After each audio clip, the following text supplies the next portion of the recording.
Et salut tout le monde, bienvenue dans cette 10e vidéo pour jouer à Yu-Gi-Oh avec 20 € par semaine. Bon, je sais pas si vous l'avez remarqué, mais on a un petit souci, il n'y a plus de place. Ça, je sais pas le ranger, à part sous 2 dico pour essayer de le remettre droit.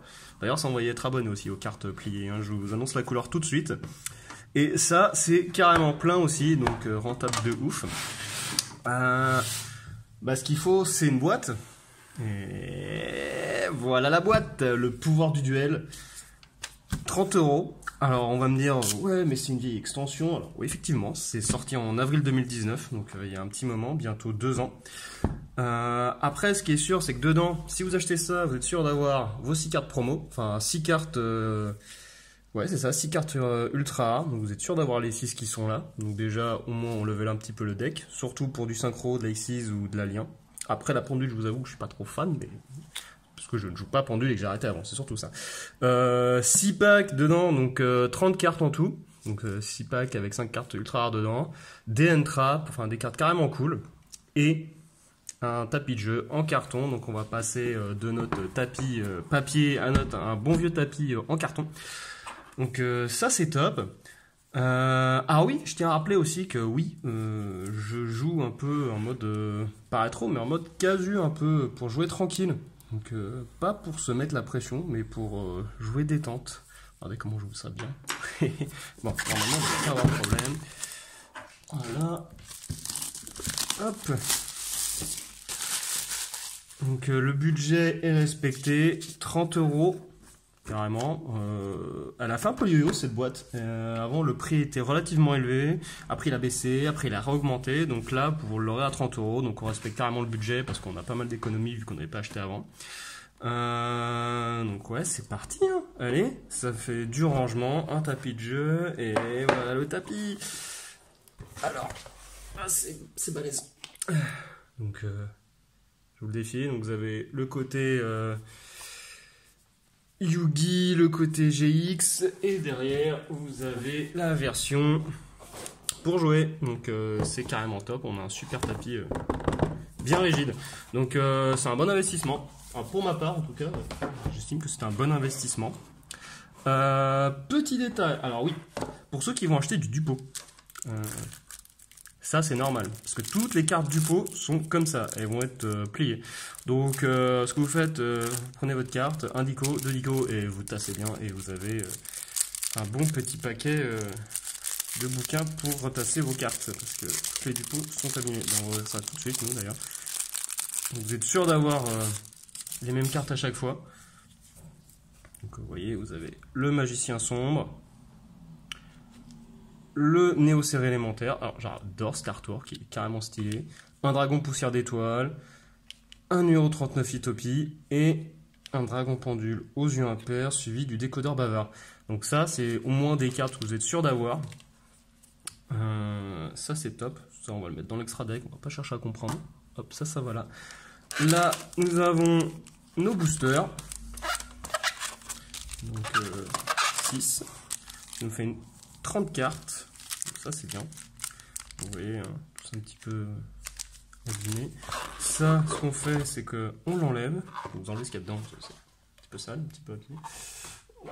Et vous avez de quoi ranger vos cartes. Donc à voir comment on va positionner ça. Ou peut-être mettre nos decks préconstruits dedans. Enfin nos decks préconstruits. Ouais voilà, carrément ça rentre dedans, ça passe impeccable. Donc tapis de jeu, boîte de rangement, c'est tout ce qu'on voulait. Voilà, ça, on va regarder le tapis de jeu, mais qui sert à quelque chose. Et voilà le travail. Allez, sur le dragon, poussière d'étoiles. J'espère qu'il va nous porter chance. 6 boosters, notamment des on-trap, des cartes pièges plutôt cool. Il y a un peu de tout là-dedans, donc faut bien croiser les doigts, toucher du bois si vous en avez à côté, et c'est parti, on s'ouvre ça. Allez, on va voir ça tout de suite.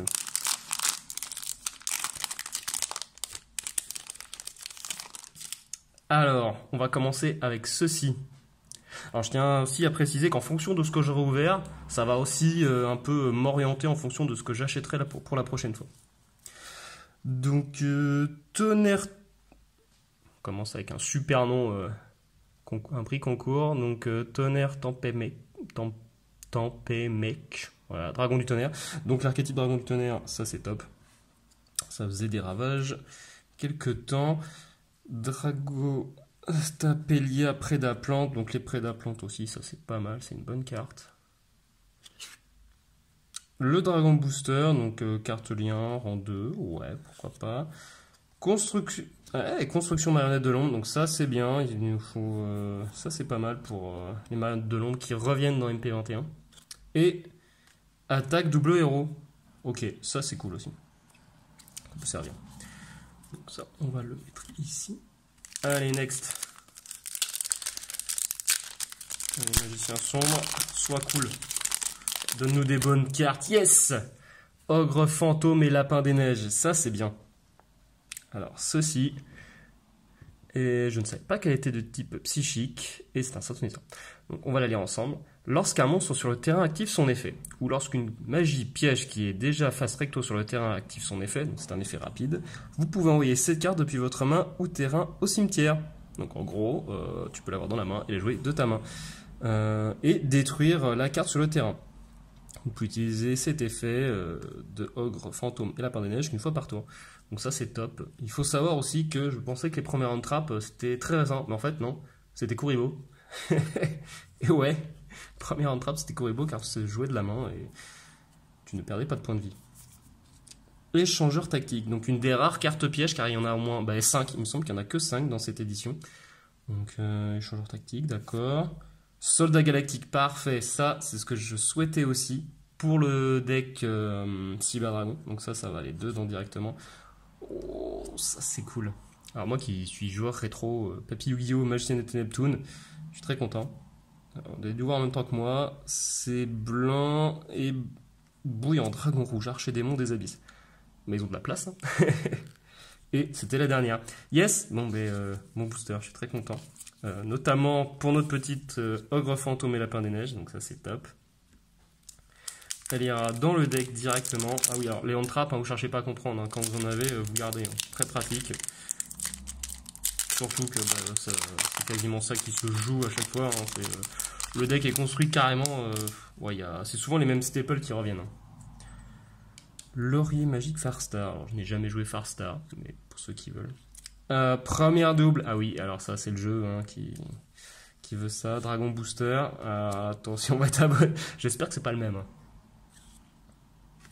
C'est un vrai sketch. On a 3 fois la même carte dans le même booster et je veux pas dire, hein, mais 2 fois le même booster, quasiment les mêmes cartes. C'est triste.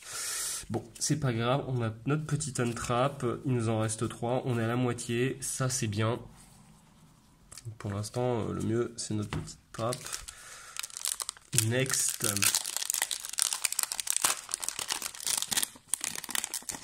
Ah, voilà, ça qu'on veut. Saut hiératique des sphères divines. Cette carte, il vous la faut absolument. Donc regardez, on va la lire ensemble. Donc c'est un dragon lien effet de niveau 2 et de lumière. Le type lumière. Donc une fois par tour de l'adversaire, si cette carte est dans la zone monstre extra effet rapide, vous pouvez sacrifier un monstre depuis votre main ou terrain. Envoyez une carte face recto sur le terrain à la main. Si cette carte est sacrifiée, invoquez spécialement un monstre dragon depuis votre main ou deck. Faites venir son 0 son attaque et sa défense. Donc en gros, on va pouvoir utiliser cet effet de ce attaque qu'une fois par tour. D'accord. Non, ça, il vous le faut. Tournevis droitier, ou pourquoi pas. Le trône séraphin d'étoiles. Ah, voilà, cartonopatopée Utopie. Donc, si on veut jouer Utopie, c'est très bien. On a notre petit numéro 39 Utopie qui est juste ici. Donc, ça, c'est très bien.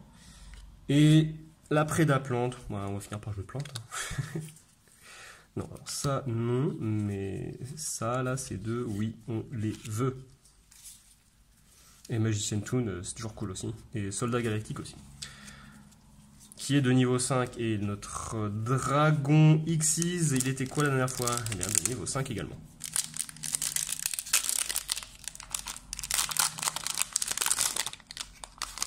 Alors, qu'est-ce qu'on va avoir là-dedans? Donc ça, on a Grand Magnus, Roi Mecha Super Quantique. Ok. Donc il faut 3 monstres de niveau 12. Comment on invoque ce truc?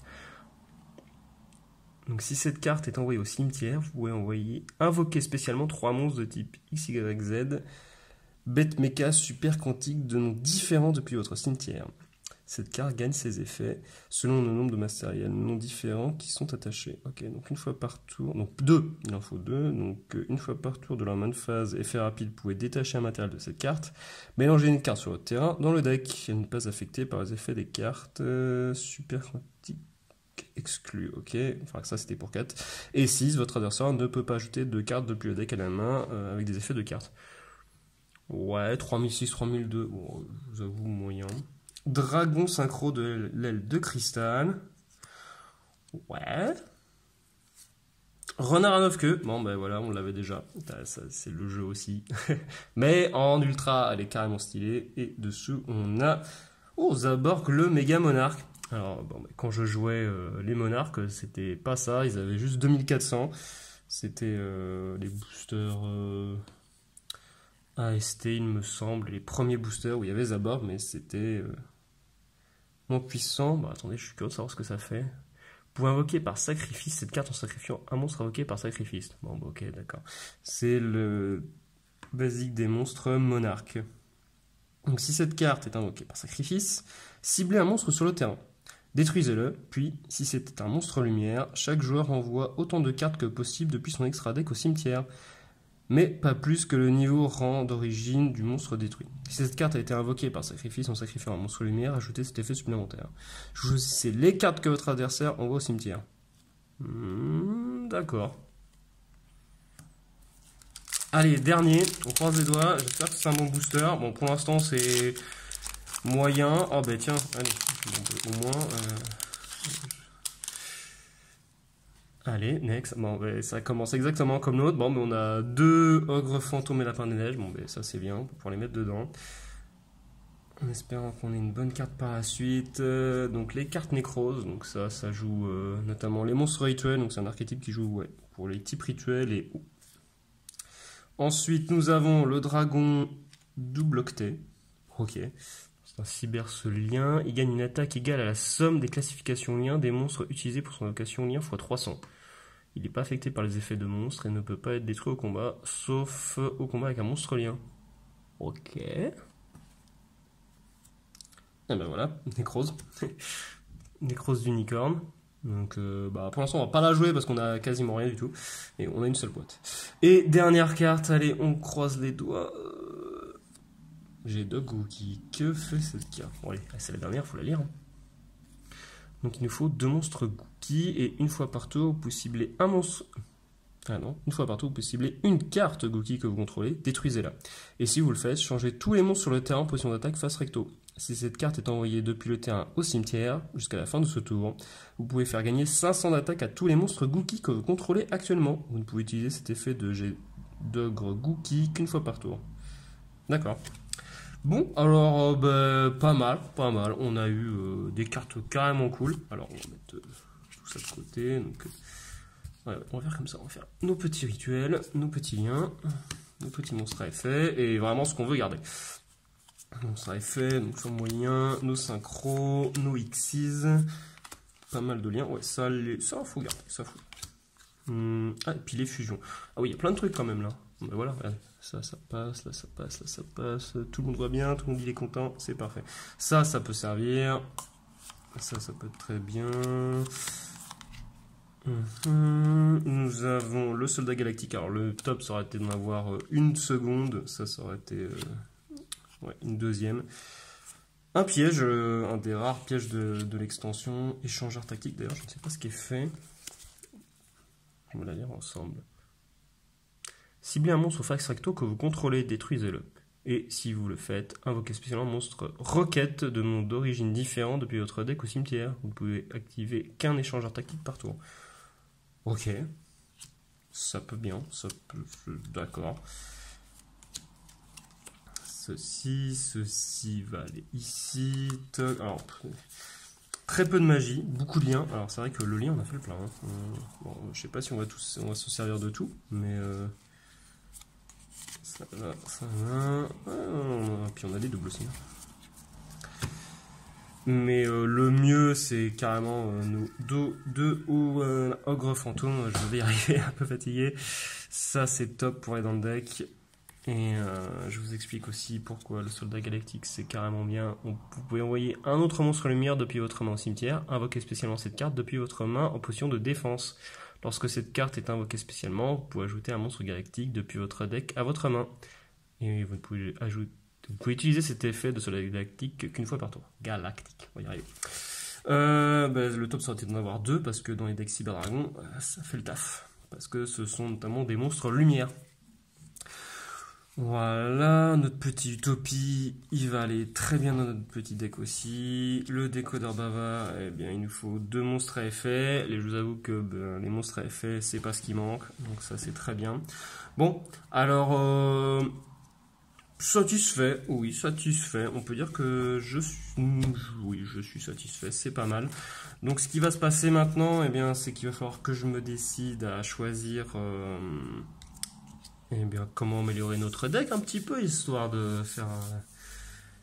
pas de faire des performances, mais de s'améliorer un petit peu quand même. Donc avoir au moins quelques staples en plus pour concurrencer un peu l'adversaire. Car si l'adversaire reprend 3 fois le même deck, ce que je fais pas encore, eh ben, on risque de se faire rouler dessus. Donc est-ce qu'on continue sur cette lancée à prendre des cartes totalement différentes à chaque fois? Parce que ça nous apporte de la...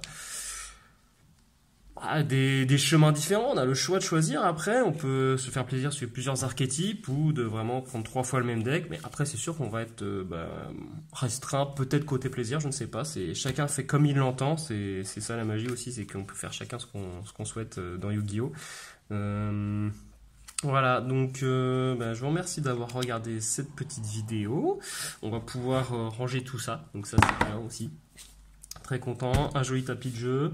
Et la prochaine fois, ouais, je pense qu'il va falloir taper un peu dans les cartes, hein, parce qu'on a quand même économisé. Alors je sais pas combien ça se monte là, mais je pense que ouais, on peut avoir un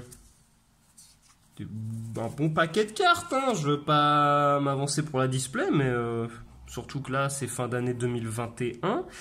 Et des trucs carrément cool qui sortent. Hein. Il y a du Mago, il y a des belles boîtes Koribo avec des super cartes dedans. Moi, je suis chaud pour tester. Hein. Donc voilà. Bon, bien, je vous remercie et je vous dis à bientôt. Allez, amusez-vous bien. Ciao!